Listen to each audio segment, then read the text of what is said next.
The story of Coca-Cola, a philosophical perspective.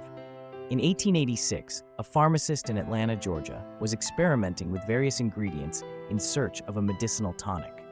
He believed he could create a remedy for headaches, fatigue, and other common ailments. Through trial and error, he eventually produced a thick, dark syrup with an intriguing taste.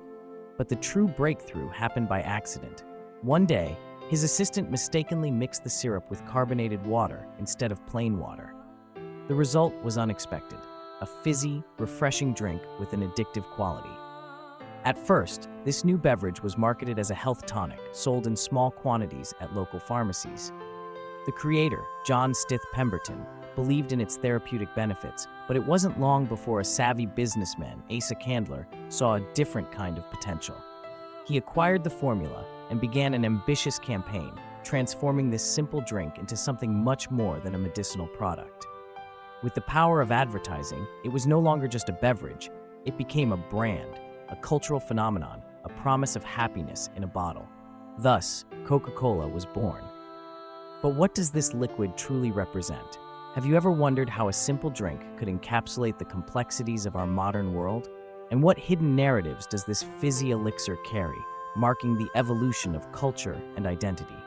At its core, it embodies the paradoxes of modern consumerism, the relentless pursuit of pleasure, the power of branding, and the fine line between necessity and indulgence.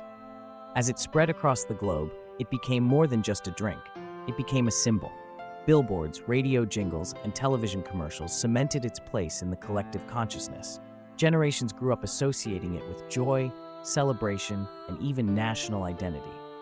Here, we can turn to the theory of simulacra and hyperreality, proposed by French philosopher Jean Baudrillard. Baudrillard argues that in the modern world, signs and symbols replace reality itself. Coca-Cola, once a simple refreshment, is now not just a drink, it's an idea. It's no longer about satisfying physical thirst. It's about consuming the idea of happiness, nostalgia, and social belonging that Coca-Cola has carefully constructed through years of advertising. The product becomes secondary to the meaning we attach to it through media and culture.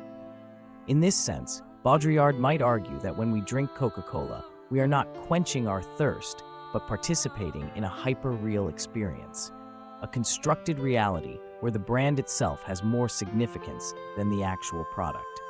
This connects to the ideas of philosopher Slavoj Žižek, who critiques the nature of desire within capitalism.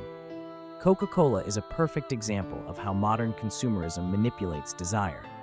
Unlike traditional needs that are met and then fade, Coca-Cola creates an ongoing craving, a cycle of desire that is never truly satisfied.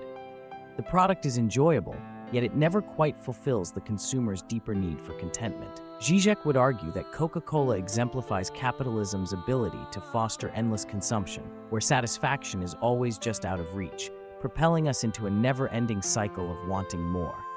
It reflects the inherent emptiness of modern capitalism, constantly promising fulfillment but never delivering it fully. But beyond mere desire, Coca-Cola also raises important ethical and existential questions. Theodor Adorno, a critical theorist, was deeply concerned with the commodification of human experience. In his critique of the culture industry, he argued that in a capitalist society, emotions, traditions, and even our social interactions are turned into products to be sold. Coca-Cola, as a global product, is present in nearly every significant moment of our lives: celebrations, holidays, and even political events. But the question Adorno would ask is this: does Coca-Cola's omnipresence enrich our experiences, or does it strip away their authenticity, reducing every human emotion and moment to a pre-packaged formula designed for mass consumption? This leads to deeper concerns about the ethical responsibility of corporations like Coca-Cola. The company has faced scrutiny for its labor practices, environmental impact, and the health risks associated with sugary drinks. These issues bring to the forefront the moral dilemma posed by Immanuel Kant.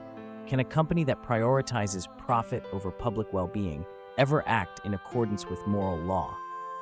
If Coca-Cola's success is built on creating a product that sustains addiction, can it ever be truly ethical? Coca-Cola, in this sense, might be seen as a company that profits from an ongoing cycle of consumption, one that capitalizes on the desires and vulnerabilities of its consumers without offering true, lasting fulfillment. Coca-Cola is not just a drink, it is a reflection of modern society.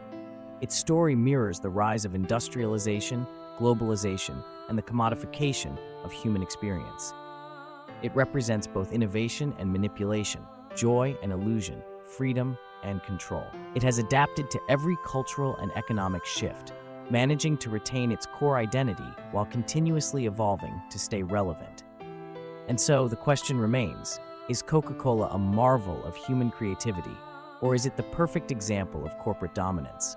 Does it truly bring happiness, or is it just a carefully crafted illusion?